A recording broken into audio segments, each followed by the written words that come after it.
الحمد لله نحمده ونستعينه ونستغفره ونؤمن به ونتوكل عليه ونعوذ بالله من شرور أنفسنا ومن سيئات أعمالنا من يهده الله فلا مضل له ومن يضلله فلا هادي له ونشهد أن لا إله إلا الله وحده لا شريك له ونشهد أن سيدنا وسندنا وحبيبنا ومولانا محمدا عبده ورسوله الذي أرسله إلى كافة الناس بالحق بشيرا ونذيرا وداعيا إلى الله بإذنه وسراجا منيرا أما بعد فقد قال الله تعالى في كلامه المجيد وفي فرقانه الحميد يا أيها الذين آمنوا اتقوا الله وقولوا قولا سديدا يصلح لكم أعمالكم ويغفر لكم ذنوبكم ومن يطع الله ورسوله فقد فاز فوزا عظيما وقال تعالى ولا تقف ما ليس لك به علم إن السمع والبصر والفؤاد كل أولئك كان عنه مسؤولا وقال رسول الله صلى الله عليه وسلم أعطوا الأجير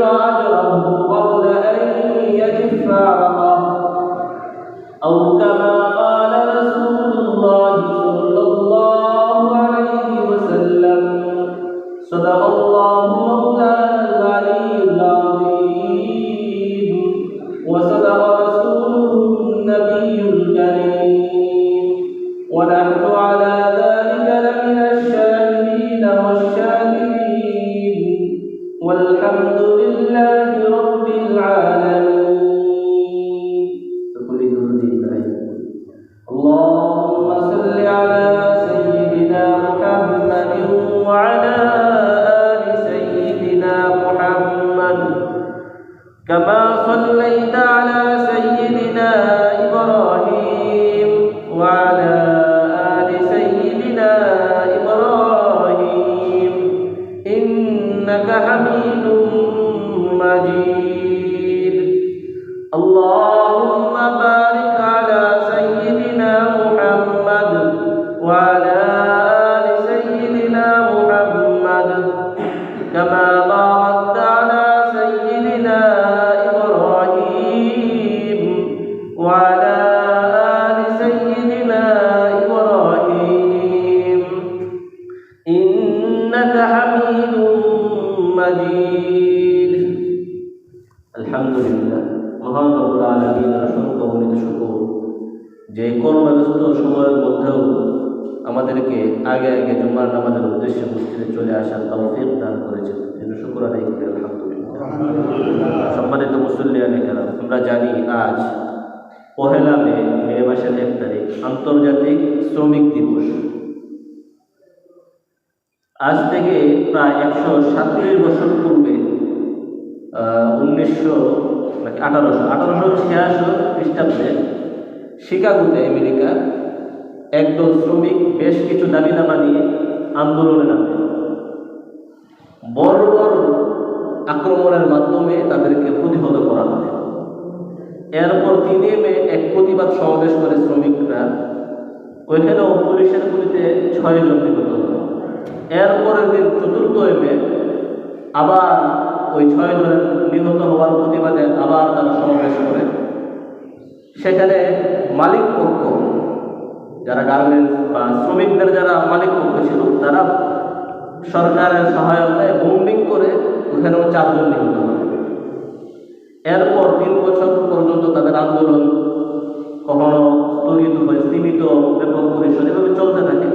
1889 খ্রিস্টাব্দে 14 জুলাই সম্ভবত এক আন্তর্জাতিক এক প্রোগ্রামে 1 মেকে আন্তর্জাতিক শ্রমিক দিবস হিসেবে ঘোষণা করা হয়। এরপর থেকে পৃথিবীর বিভিন্ন দেশে এই দিনটিকে শ্রমিক দিবস হিসাবে উদযাপন করা হচ্ছে, পালন করা হচ্ছে। তো এই দিনটিকে শ্রমিক দিবস হিসেবে বিশেষভাবে পালন করার উদ্দেশ্য ছিল তাদের শ্রমিকদের অধিকার নিশ্চিত করা। কিন্তু 137 বছর অতিবাহিত হয়ে যাওয়ার পরেও পুঁজিবাদী অর্থনীতি শ্রমিকদের অধিকার নিশ্চিত করতে পারেনি। বরং আমরা এখনো দেখি গার্মেন্টস কর্মীরা, বিভিন্ন ফ্যাক্টরির যারা চাকরিজীবী বিভিন্ন সময় বিভিন্ন দাবি দাওয়া নিয়ে রাস্তায় নামতে বাধ্য হয়। আমরা জাতীয়ভাবে আন্তর্জাতিক শ্রমিক দিবস পালন করছি ঠিকই, কিন্তু শ্রমিকদের যে অধিকার সেটা আমরা নিশ্চিত করতে পারছি না। আমরা আমাদের গ্রামে গঞ্জে যাদেরকে আমরা শ্রমিক হিসাবে নিই ক্ষেতের জন্য, বাসাবাড়ির কাজের জন্য, দেখা যায় যতটুকু তার পারিশ্রমিক হওয়ার উপযুক্ত বা যেই যতটুকু কাজের জন্য তাকে দেওয়া হয়, চেষ্টা করে তার সাথে একটু বেশি কাজ করানো, পারিশ্রমিক একটু কম দেওয়া। আসলে পুঁজিবাদী অর্থনীতি কখনোই একজন শ্রমিকের অধিকার নিশ্চিত করতে সক্ষম নয়, কারণ পুঁজিবাদী অর্থনীতি সর্বদাই তাদের নিজেদের অধিকার নিয়ে চিন্তা করে, শ্রমিকদের অধিকার কখনোই চিন্তা করে না। তারা চিন্তা করে শ্রমিকরা ঠিকঠাক মতো দায়িত্ব পালন করছে কিনা, কিন্তু তাদের উপরও যে কিছু অধিকার আছে, দায়িত্ব আছে, কর্তব্য আছে, সেটা তারা চিন্তা করে না। এই জন্য যদি শ্রমিকদের অধিকার দিতেই হয়, তাহলে এই জন্য এক্ষেত্রে সমাধান হচ্ছে একমাত্র ইসলাম। ইসলামী এক্ষেত্রে ইসলামে শ্রমিকদের অধিকার নিশ্চিত করার ক্ষেত্রে সঠিক সমাধান দিতেই পারে।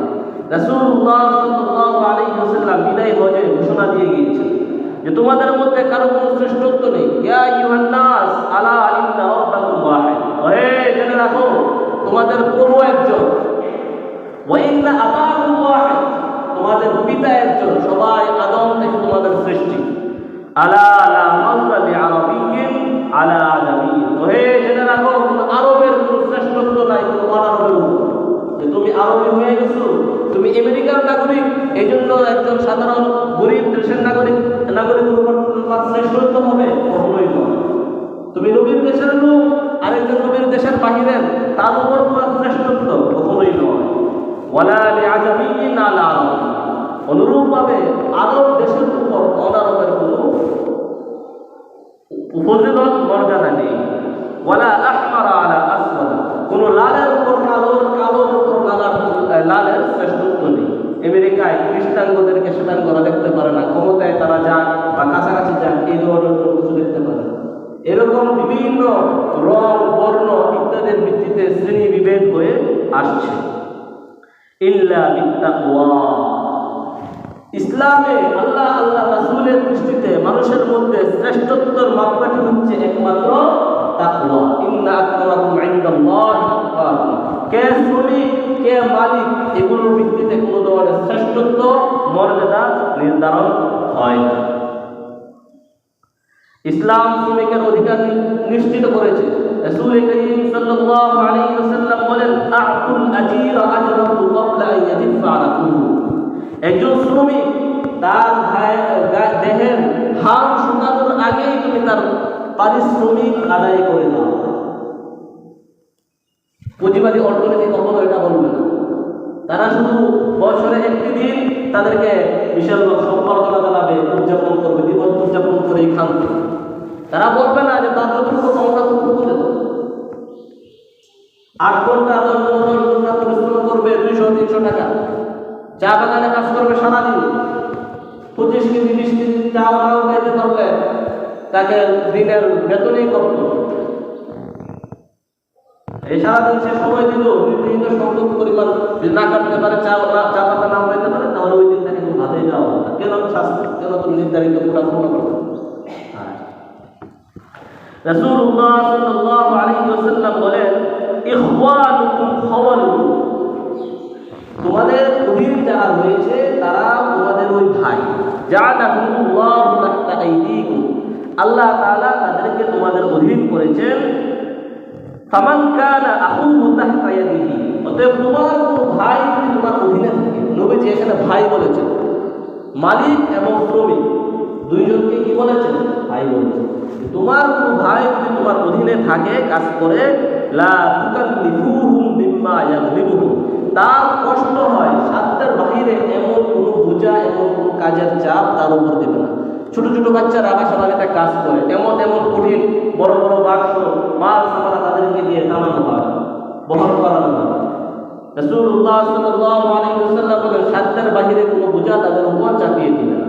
যদি কোনো ভারী কাজ করাইতেই হয়, তাহলে তুমি নিজেও তার সাথে সহযোগিতা করো, তুমি নিজেও তার সাথে সহযোগী হতে, তার একার উপর কষ্ট না হয়। তো এই শ্রমিকের মালিক এবং শ্রমিকের মধ্যে সম্পর্কটা কেমন হবে? হযরত মুসা আলাইহিস সালাম যখন ফেরাউনের এলাকা থেকে চলে গেলেন অন্য এলাকায়, তখন দুইজন তরুণী, মুফাসসিরিনে কেরাম বলেন, তারা ছিলেন হযরত শুআইব আলাইহিস সালামের কন্যা। কুয়া থেকে পানি উঠাইতে গিয়েছিলেন, তো তারা পুরুষদের কারণে দূরে দাঁড়িয়েছিলেন। হযরত মুসা আলাইহিস সালামকে তাদেরকে পানি উঠিয়ে দিলেন, তারপর তারা তাদেরকে নিয়ে পিতা পর্যন্ত নিয়ে গেলেন। তখন ওই দুই তরুণীর একজন পিতাকে বললেন, ওহে পিতা, আপনি তাকে পারিশ্রমিক দান করুন, অথবা তাকে শ্রমিক হিসেবে গ্রহণ করুন। আপনি যদি উত্তম কাউকে শ্রমিক হিসেবে নিতে চান, তাহলে তিনি শক্তিশালী এবং আমানতদার, এই ব্যক্তিকে আপনি নিতে পারেন। এরপরে হযরত শুআইব আলাইহিস সালাম হযরত মুসা আলাইহিস সালামকে প্রস্তাব দিলেন যে তুমি যদি আমার কাছে শ্রমিক হিসেবে থাকো 8 বছর অথবা 10 বছর। হযরত মুসা আলাইহিস সালাম বললেন, আইয়ামাল আজালাইনি গাদাইতু ফালা উদওয়ানা আলাইয়া ওয়াল্লাহু আলা মা নাকুলু ওয়াকিল। এই যে দুইটা সময় আপনি নির্ধারণ করলেন, দুইটার যে কোনো একটাই আমি পূর্ণ করি, আমার উপর বাড়াবাড়ি হবে না, যে কোনো একটা আমি পূর্ণ করতে পারি, আপনি আমাকে ধৈর্যশীল হিসেবে পাবেন। আর এই যে আমরা দুজনে মিলে যে চুক্তিবদ্ধ হলাম 8 বছর কিংবা 10 বছর কাজের, আল্লাহ তাআলা আমাদের কাজের অভিভাবক সাথী। মুফাসসিরিনে কেরাম শ্রমিক এবং মালিকের মধ্যে সম্পর্ক কেমন হবে, এই আয়াত থেকে অনেকগুলো ফায়দা বের করেছেন। আমরা মোটা থেকে দুই একটা বিষয় উল্লেখ করি। এখানে মালিক এবং শ্রমিকের মধ্যে কাজের সময় নির্ধারণ থাকবে, আল্লাহর উপর পরিপূর্ণ ভরসা করতে হবে। এখানে আমার আল্লাহর ভয় আমার মধ্যে থাকতে হবে, কাজের সময় নির্ধারণ থাকতে হবে, পারিশ্রমিক নির্ধারণ থাকতে হবে, যেন কেউ ক্ষতিগ্রস্ত না হয়। মোটা থাকে এই আয়াতের এই শিক্ষা। এছাড়াও যারা মালিক পক্ষ, তাদের প্রতি রাসূল করিম সাল্লাল্লাহু আলাইহি ওয়াসাল্লাম বহুবার বিভিন্নভাবে সতর্ক করেছেন। রাসূলুল্লাহ সাল্লাল্লাহু আলাইহি ওয়াসাল্লাম বলেন, মা খাফাফতা আন খাদিমিকা মিন আমালিহি ফা ইন্না আজরাহু ফি মাওয়াজিনিকা। তুমি যদি তোমার অধীনস্থ কর্মী, শ্রমিক বা কামলা বা যেটাই বলি আমরা চাকরিজীবী, তার কাজের বোঝা কমিয়ে দাও, তাহলে এর প্রতিদান তোমার আমলনামায় জমা হবে। রাসূলুল্লাহ সাল্লাল্লাহু আলাইহি ওয়াসাল্লাম বলেন, যদি কাউকে দিয়ে তুমি খাবার আনাও, তাহলে তুমি তাকে তোমার পাশে বসিয়ে খাবার খাও। যদি সে না খেতে চায়, অন্তত পক্ষে এক মুঠা হলেও তার মুখে অথবা হাতে উঠিয়ে দাও। কারণ কারণ তোমার খাবারের গরম এবং ধোঁয়া সে সহ্য করতে হবে, তাকে সহ্য করতে হবে। আমরা যখন ইফতার করি, আমাদের উস্তাদ মাওলানা মুফতি মুঈনুল ইসলাম সাইয়্যিদপুরী হাফিজাহুল্লাহ, উনি যদি কাউকে মেহমান আসলে বিস্কুট অথবা পুরি সিঙ্গারা এগুলো জন্য দোকানে পাঠাতেন। মেহমান এসেছে 2 জন, হুজুর 3 জন, আর যাকে পাঠাইছে 4 জন। যাকে পাঠানো হচ্ছে তাকে সহ হিসাব করে তিনি আনতে বলতেন। আসার পরে বলতেন, সিঙ্গারা রাখার পর একটা সিঙ্গারা তার হাতে দিয়ে যাও, তুমি খাও। একটা পুরি তার হাতে দিয়ে বলতেন, এটা তুমি খাও। মেহমানের সামনে তো ছাত্র খাবে না, দিয়ে বলতেন তুমি খাও। অনেক সময় এটা সম্ভব হতো না, তখন 10 টাকা দিয়ে বলতেন যে তুমি এটা দিয়ে কিছু খাই, 5 টাকা দিয়ে বলতেন যে তুমি এটা কিছু খাই। এটা হলো এই হাদিসের শিক্ষা। কাউকে দিয়ে কোনো নাস্তা খাবার আনাইলে ওই খাবারে তাকে শরীক করো, অল্প হলেও, সামান্য হলেও। রাসূলুল্লাহ সাল্লাল্লাহু আলাইহি ওয়াসাল্লাম আরো বলেন, একজন শ্রমিক, একজন কামলা, একজন খাদেম, একজন সেবক, গৃহকর্মী, সে অন্যায় করেছে, তুমি তাকে ক্ষমা করে দাও। আবার অন্যায় করেছে, আবার ক্ষমা করে দাও। একদিনে তুমি 70 বার পর্যন্ত ক্ষমা করো। ইয়াফু আনহু ফি কুল্লি ইয়াউমিন 70 মাররাতান। একদিন 70 বার পর্যন্ত তুমি তাকে ক্ষমা করো, ক্ষমা করতেই থাকো। যদি তুমি তার উপর অন্যায় করো, তোমার পক্ষ থেকে কোনো জুলুম হয়ে যায়, তাহলে জেনে রাখো আল জুলুমু যুলুমাতুন ইয়াউমাল কিয়ামা। কাল কিয়ামতের ময়দানে জুলুম অন্ধকার হয়ে তোমার জন্য হয়ে আসবে। আল্লাহ তাআলা কোরআনে কারীমের মধ্যে বলেন, ওয়া লিল যালিমিনা মিন নাসীর। জালেমদের পক্ষে কাল কিয়ামতের ময়দানে কোনো ধরনের সাহায্যকারী, সহযোগী থাকবে না। এছাড়াও আমি আমার শ্রমিকের, গৃহকর্মীর অধিকার থেকে যদি বঞ্চিত করি, তাহলে এটা তো হাক্কুল ইবাদ, বান্দার হক। রাসূল করিম সাল্লাল্লাহু আলাইহি ওয়াসাল্লাম বলেন, 3 শ্রেণীর ব্যক্তির জন্য কাল কিয়ামতের ময়দানে আমি ওই ব্যক্তির পক্ষ হয়ে বাদী হয়ে লড়ব। এর মধ্যে এক শ্রেণী হচ্ছে রাজুলুন ইস্তাজারা আজিরান ফাস্তাওফা মিনহু ওয়া লাম ইউতি আজরাহু। যেই ব্যক্তি কোনো শ্রমিক নিয়োগ দিল এবং তার থেকে যথাযথভাবে কাজ আদায় করে দিল, কিন্তু তার পারিশ্রমিক দিল না। আমরা করি না অনেক সময় যে হাল যে বাইক বা ধান পল্টন ঘোরায়, এদেরকে আইনে কাজ করায়, কিন্তু পারিশ্রমিক দেয় না। 1 বছর 2 বছর 200-300 টাকা 500 টাকা, 1 বছর 2 বছর 3 বছর জায়গা আমরা কি করি না, দিই না।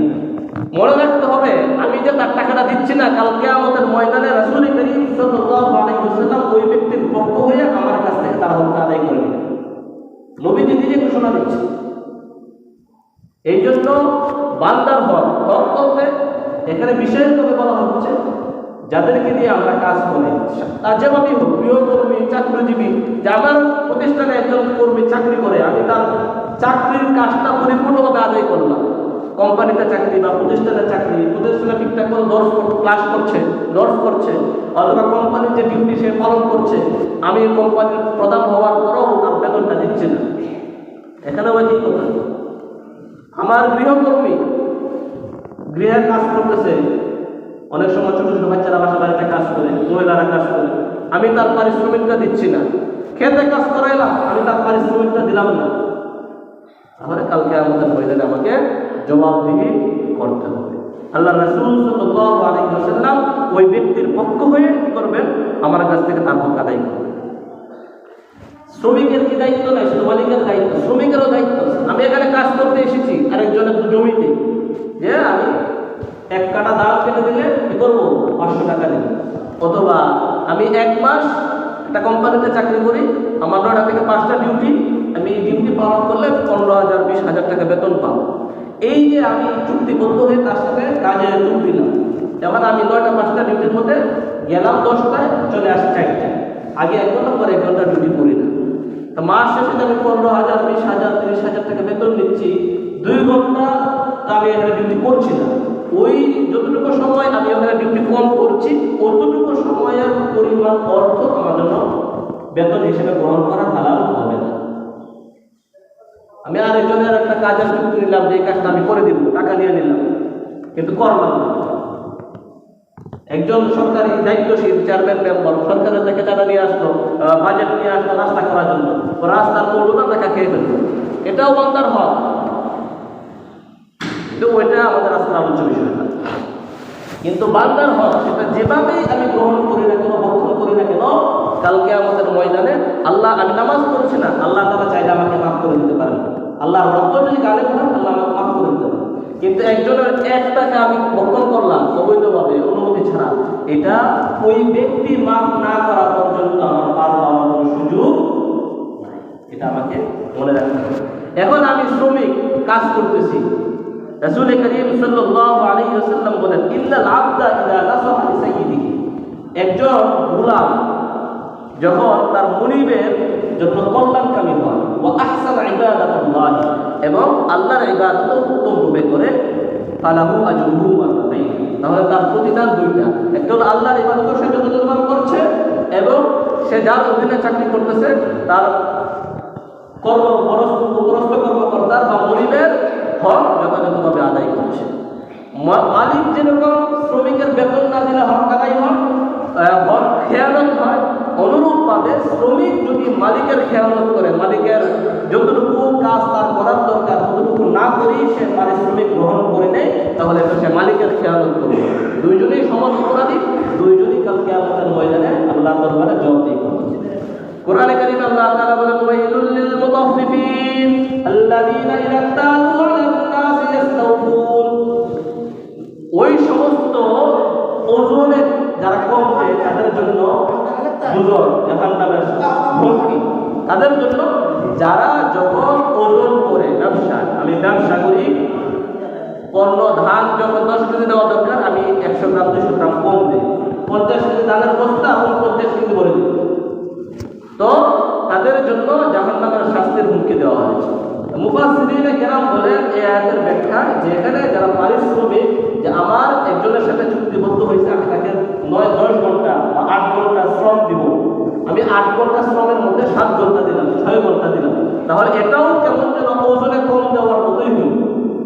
একজন আমাকে 10 টাকা দিল, আমি তাকে 1 কেজি কি দিব, লবণ দিব, উদাহরণ চিনির লবণের দাম আরো বেশি, উদাহরণ।